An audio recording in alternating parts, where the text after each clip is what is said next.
Amma məlum oldu ki, İsrail kəşfiyyatı İran ərazisinə o həmin dronları Əfqanistan ərazisindən keçirib. O da məlum olub ki, İsrail kəşfiyyatı Əfqanistan ərazisində əfqanlardan ibarət müxtəlif qruplar formalaşdırıb və məhz onlar maşınlarla dronları İran ərazisinə keçiriblər.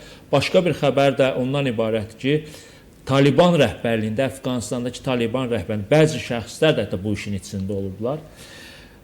İranda İsrail kəşfiyyatı ilə əlaqəli olan həbs olunan əfqanların sayı da günü-gündən artır. İrandakı dairələr Azərbaycanın ünvanına bu yersiz ittihamları səsləndirərkən əslində zərbə gördüyünüz kimi Tehran tərəfdaş adlandırdığı ölkədən gəlib və bu İran mühafizəkarları üçün gözlənilməz idi.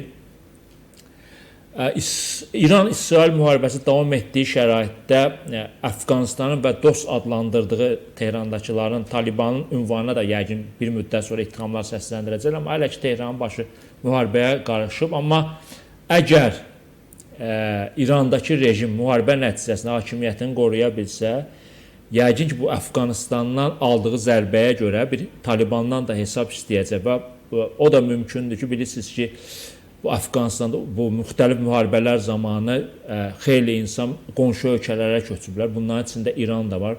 Yəni milyonlarla Əfqan yaşayır İran ərazisində. İran onlara sığınacağı vermişdi. Yəqin İsraillə müharibədən İran hakimiyyəti belə deyil, özünü qorumuş şəkildə çıxsa, milyonlarla Əfqanın da yəqin deportasiyasına başlayacağı istisna deyil.